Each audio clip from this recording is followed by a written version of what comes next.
Le point est le suivant. Ça continue. Des villages comme Gorlovka, où j'étais hier et avant-hier, sont également visés par des tirs, des grades, etc. Il y a des blessés, il y a des morts que je filme quotidiennement, que je photographie également, pour garder ça en témoignage.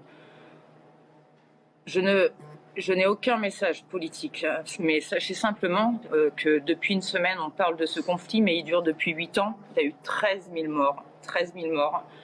Les gens sont épuisés, ils se sentent tous ukrainiens.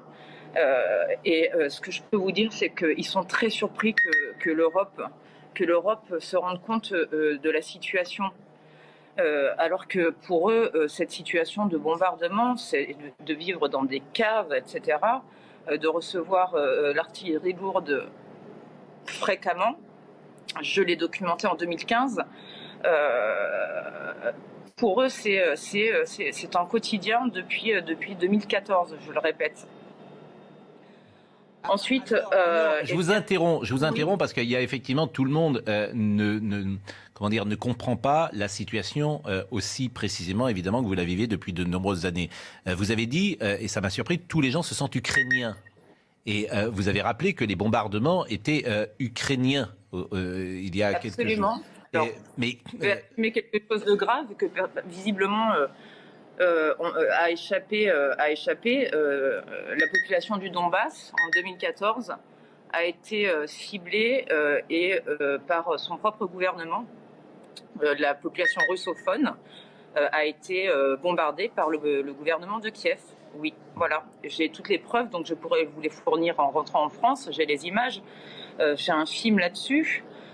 C'est incontestable. Mais aujourd'hui, les bombardements ou les exactions, elles sont russes ou elles sont ukrainiennes? Du côté où je suis, elles sont ukrainiennes. Les Russes sont au cœur du pays. Et côté Donbass, donc près de la ligne de front, à Lugansk, où je vais bientôt me rendre, c'est l'armée ukrainienne. Je suis désolée de choquer tout le monde. Non, pas du tout. Et je ne défends pas Poutine. C'est simplement, moi, je suis au plus près des civils. J'étais l'an dernier en Arménie. Je ne prends pas de position. Simplement. Ce que vous dites est factuel. Il faut quand... Ce que vous dites est factuel. Et ces populations aujourd'hui a bombardé sa population. Les enfants ont vécu 8 mois dans des caves. Le film que j'ai fait en 2015 est une preuve de toutes ces crimes de l'humanité. J'assume. Je vous invite à le regarder.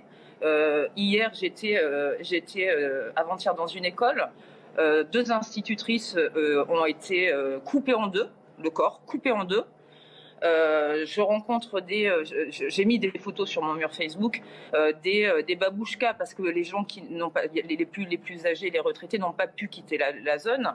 Donc les civils sont touchés, soit par l'artillerie lourde, soit par des grades. Enfin bon, je suis pas une spécialiste de l'armement. En tout cas, je vous confirme qu'ici, dans la région du Donbass, côté russophone, encore aujourd'hui, ça bombarde. Hier, Donetsk a été touché.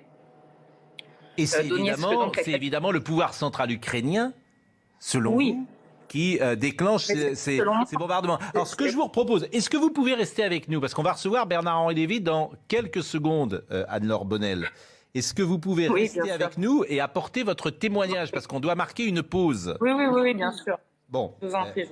Je vous remercie beaucoup Voilà, écoutez, simplement, cette guerre, la guerre, c'est horrible.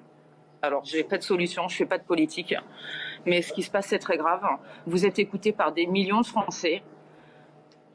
J'espère qu'une désescalade sera possible, parce que quand vous voyez, depuis 2014, il y a 13 000 morts à peu près.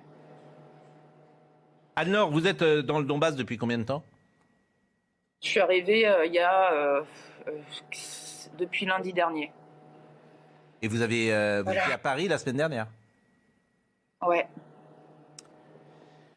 Merci. Merci beaucoup. Vincent...